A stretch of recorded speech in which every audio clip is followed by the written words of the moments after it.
Osinachi na mmadụ akalụ n'ụbọchị maka na ife onye ga-abụ ka ọ ga-abụ. Chukwu kelu mmadụ amaghị ihe ọ ga-abụ n'ụwa nke a. Onye lụwolie onye lụwolie onye lụrụ ọlụ ga-elikwa ọlụ ụwa bụ onye lụwolie. onye lụwolie onye lụwolie onye lụrụ ọlụ ga-elikwa ọlụ ụwa bụ onye lụwolie. onye lụwolie onye lụwolie onye lụrụ ọlụ ga-elikwa ọlụ ụwa bụ onye lụwolie.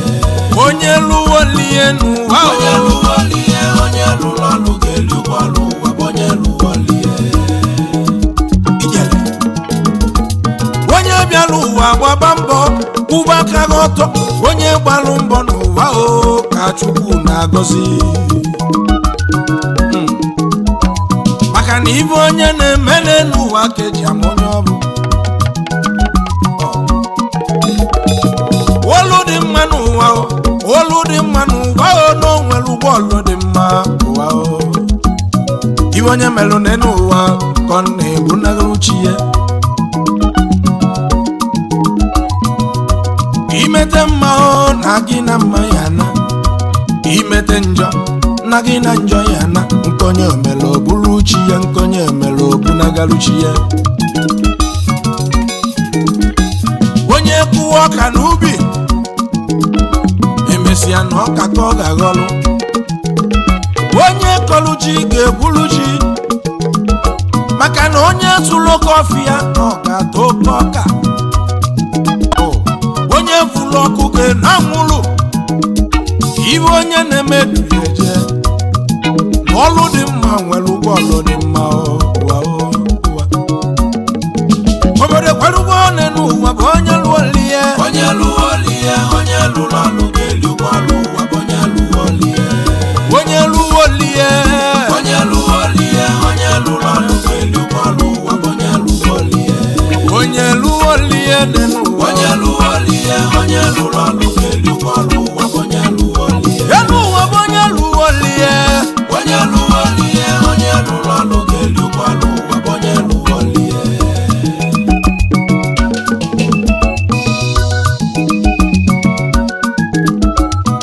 ije m ije egwu m, ije m ije egwu m, ejebe m ije egwu n'ụwa o.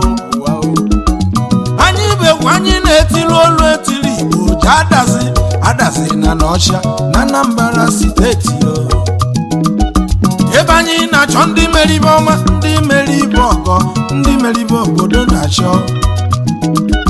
anyị wee ruo Obe vileji na-adazi enu ebe anyị na-achọ ndị mele ọgọ.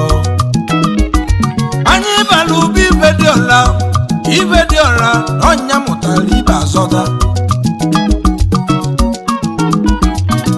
ya bụ ibe azọda wee mụta odogwu Chief Patrick ibe azọda. ọkpara ugo Chukwu tubelu na-adazi ọgaranya nwere iwe. onye Chukwu gọziri agọzi na ọ ga-adịrị gị mma maka ogologo ndụ na-arụ isi ike ka Chukwu ji wara ọjị. ọlụ dị mma n'ụwa o, na o nwere ụgbọ ọlụ dị mma. ewu Patrick ezi nwa bụ ibe azọta na ọ gbalụ mbọ ọfụma wee mebe ibe dị mma. Chukwu wee gọzie nye obodo kụba aka o. anyị wee kpọọ onye lụolie maka onye wụlụ ọkụ ga-anwụlụ. onye bụla achala onye bụlụ onye abụọ n'ibi ya onye ikoli. o mesịrị chọọ nwaanyị ọ ga-anụ o wee jebe ebe iloghalụ wee nụta achala ugo dị mma stainless nwaanyị ọma elegant woman nwanyị emela ọgọ. Mrs. Elizabeth Afulenu ibe azọta mmasị bụ iloghalụ nwanyị dị mma. ọ nọ n'igwe ụmụ agbala ada ndị bụ iloghalụ. Chukwu si n'ọmụmụ nwoke na nwanyị wee gọzie ebe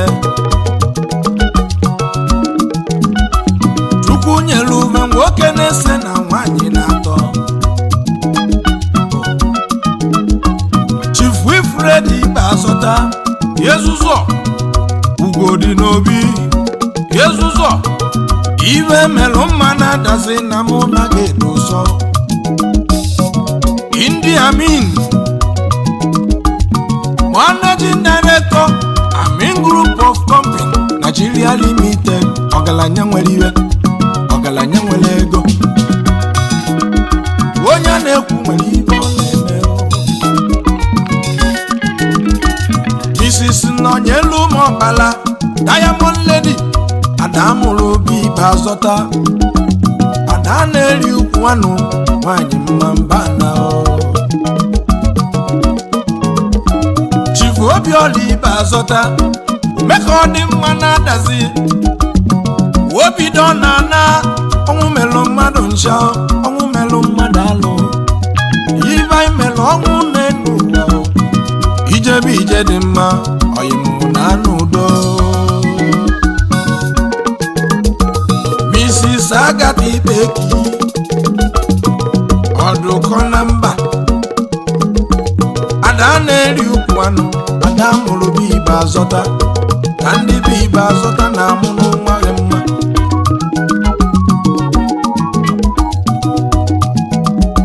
egwu m achọghị odogwu Chief Ikechukwu Ibazọta ọyịm nwa ka mma nwa ka mma Yezuzo ọchịagha Yezuzo bụ ụzọ Yezuzo eji amatụ Yezuzo Ikemba ndị Igbo na Lagos State CEO Osavis Energy Nigeria Limited CEO Magic Wheels Nigeria Limited ọgaranya n'inwere ibe Chief Baka Ibazọta Yezuzo aka ebuchi ọnwa aka ebuchi ọnwa aka dị ebuchi ọnwa na-enu ụwa anyị be adịrọ ka nwanne osisi eyiri ọjị na anụ eyiri enyi aka ebuchi ọnwa aka ebuchi ọnwa aka ebuchi ọnwa aka dị ebuchila ọnwa ibe solu mmiri zoo n'ụwa emecheli na ọnwa ya etirili abịdị ọkanga ebiti ndị Igbo bịa welu oji egbe azụ agụchi egbe welu bọmbụ chela ọnwụ ihe oyima aka ebuchi ọnwa onye ji gị ji mmanwụ onye so gị so odogwu oyima mbana na mebụlụ Igbo anawa Brazil ka nzukọ odogwu chọrọ otu Igbo egwu merụ Brazil ka nzukọ oyi ndị aka m medela onwe m n'elu ụwa oyi m dọla manụ na egwu na ọbịalụbe gị Chief Ebelechukwu Ibazọta Yezuzo Nwafenna na-adazi Yeze na-abụ okirikiri ka ebugharịsị adọba Rola manụ na-adazi oyi m dọla na Brazil a na-adị mbuni ibu ebola agụ na anọsha ụnabụla agụ ibu ọgụ n'ọnụ aibugharịsị adọba Yezu onye anọ na nkịtị Triple M money making machine ọgaranya nwere iwe Chairman anọcha local gọọmenti na Brazil niile na ọ ga-adịrị gị mma oyi m dike egwu na-akpọtụrụ ijebe ejebe ojide egbune gị na ọnụ na-egbune gị nye ji gị ji odogwu ọ ga-adịrị gị mma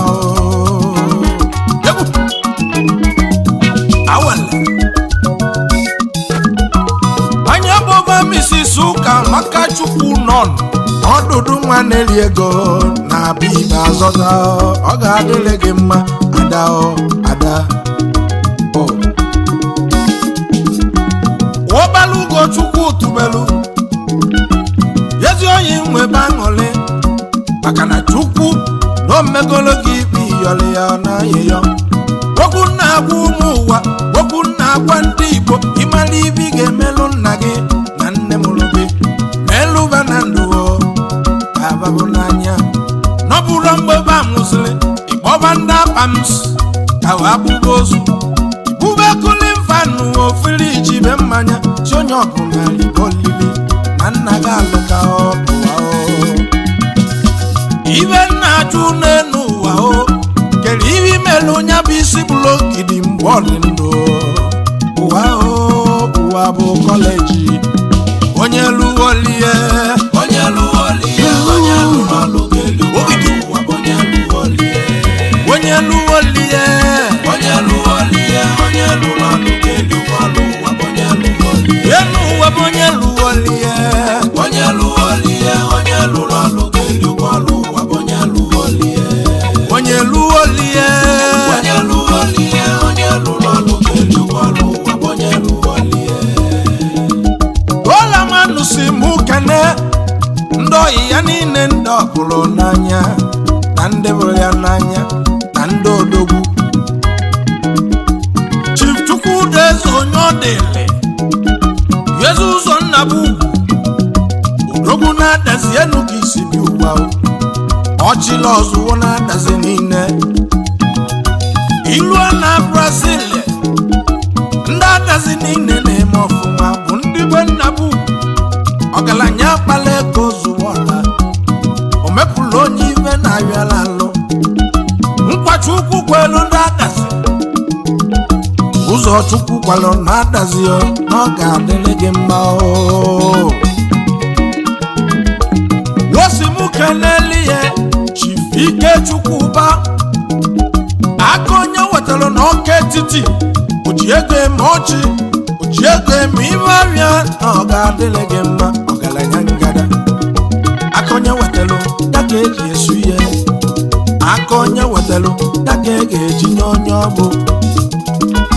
Chairman Chief Executive Officer Cabana Hotels na Asaba, ebe anyị na-alacha oyile, ebe anyị na-eri amịcha aka. Chief Chukwudi ka anyị ibe gwa ya na chi ya dị na mma Sintonia n'isu ọrịa ezigbo ọkụ aka dọla manụ na ị ga-adị oyimụ na ị nwere iwe onye ji ga-ada mere nkụja ije awele na m ebulu Igba na Obeledu na anọcha ka nzukọ dogwu Ogwevi Ifeanyi Tankwus nze nwalome wanụ na n'Obeledu odogwu na Brazil ọ ga-adịrị gị mma ọ na-adị mma nwata lo ilulo ka ọ gazieli ya. Chief Jude Danielo ugo mmiri salalụ n'Ojoto onye Ojoto n'ide mmiri mmanwụ ndị ilo mmanwụ ndị ilo mmanwụ wepụta obi ihe Brazil niile. Chief Uchenna Nzekwe wọkpala nọ n'igwe na adazio ọgaranya ngada ọgaranya na inwere iwe wu ndị ọgịrịga ọwụwa masị ka nke n'elube ụmụnne nna ha ndị bibe azọta. Mrs. Josephine Ibekwe Adamụrụ bibe azọta. Chief Christopher Ibe, Chief Edwin Ibe ụmụnne ọkpala Ugochukwu tubelu na ndazi ọ ga-adịlụ n'ụma oyimụ mba na ndị ọma na mama ntiri onye bụ egwu nwechezi nwanne m oke nwanne akụlụ ji ide ebube n'iga adị. Chief Onyekachukwu Nnọli omenyila akụlụ na anọchịa omenyila akụlụ ji ide ebube meza ya ndị akụlụ niile ọ ga-adịrị gị mma ijebe ejebe nwanne m ojiji egbu n'ehi ịnaba naba nwanne m ọnụ na-egbu n'ehi egwu osi gụrụ bụ Isuovia ka anyị nọ n'egwugwu ka izụta odogwu maka ndị Isuovia na-enwe ego n'obodo oyibo. Chifu mmadụ bụ Chukwu Okoye odogwu amụlụ na Akụlụ village Isuovia. Ofu nwa na Isuovia ụtalị ndị ilo ụtalị home and abroad akwụkwọ na Brazil niile. O mere ibe anyị lọla n'omume amụlụ onye na-ego na Venezuela ọgaranya ngada enyi ọha na Colombia. Nwanne dị na mba na Paraguay obele nwa Chukwu gọzila agọzi, obele nwa Chukwu nyere oke awa, obele nwa Chukwu bụele ego ụwa. Ibe anyị na-agọ n'ọfọ bụ ogologo ndụ, ọ ga-adịrị gị mma oyimụmbanna o. Ikechukwu si m kene Chief Ken Igbo Anụgo, Ebube Dike n'Ọkịja, Ebube Dike. Wosi m kene liye His Royal Majesty Chief Ebuka Ọnụnkwọ, Eze ndị Igbo na Benin Republic, ọgaranya Chieze na n'ikpego. Wosi m kene liye Chief Kosi Isiofia, former Assistant Commissioner of Police, Ichi Ugodi n'obi na-adazienu. Onye mụ bụ akasị mụ kene Chief Chijoko Keke, ọnwa na China, ọnwa n'ụmụọna oji ụmụ eme ọgọ, oji moto eme ibarịa, ọnwa na-etilọla niile na China, ọgaranya ngada onye eji emela obodo. Ọnwa oyoko bụ ọnwa. Wosi m keneliye Kenechi nwamba ọnụ, Eze ndị Igbo na Spanda, odogwu n'Osumenyi, ọgaranya na-eme ọgọ na Gike egwu na Ashoje. Ọ ga-adịrị gị mma oyimo mbanna o.